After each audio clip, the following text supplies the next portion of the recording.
The largest donation in the world has reached $500 billion. That is over $500 billion. This donation is contributed by the Muslims all over the world.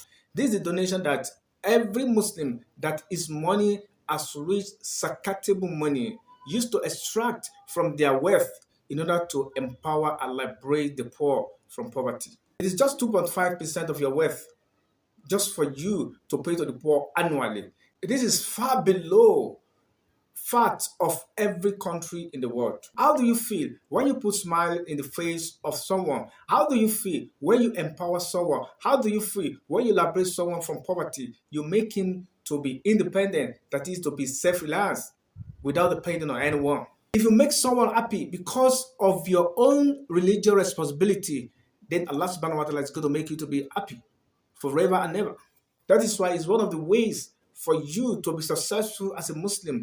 It is third pillars of Islam that you exercise as a Muslim, enough for you not to be a selfish person or service worthy person. So when you have such money, you have to extract 2.5% of your wealth annually. It is not monthly, it is not weekly, it is annually. That is 2.5% of your wealth. It is not a tithe that you pay every week. This is your responsibility as a Muslim to liberate the poor from poverty.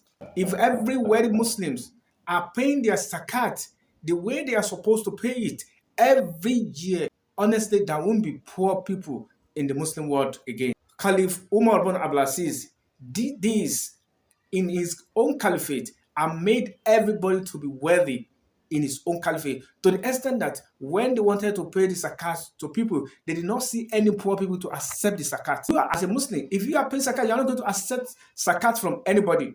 That is why if you are wealthy enough to pay zakat, you are not going to accept zakat from anybody. That was exactly what happened during the life of Umar ibn Abdulaziz. He made all the citizens in his own caliphate to be wealthy to the extent that nobody was able to accept zakat again.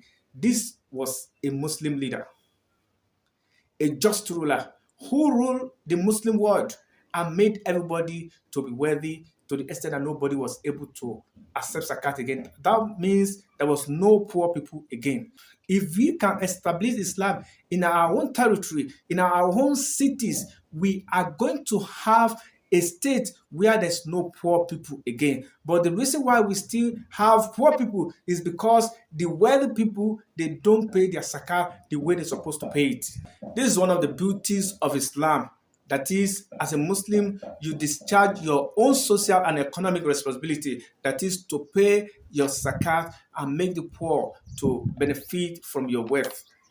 So when you put smile in the face of people, how will you feel? You're going to feel contented. You're going to feel happy. You're going to be proud of yourself that you are making someone to be happy.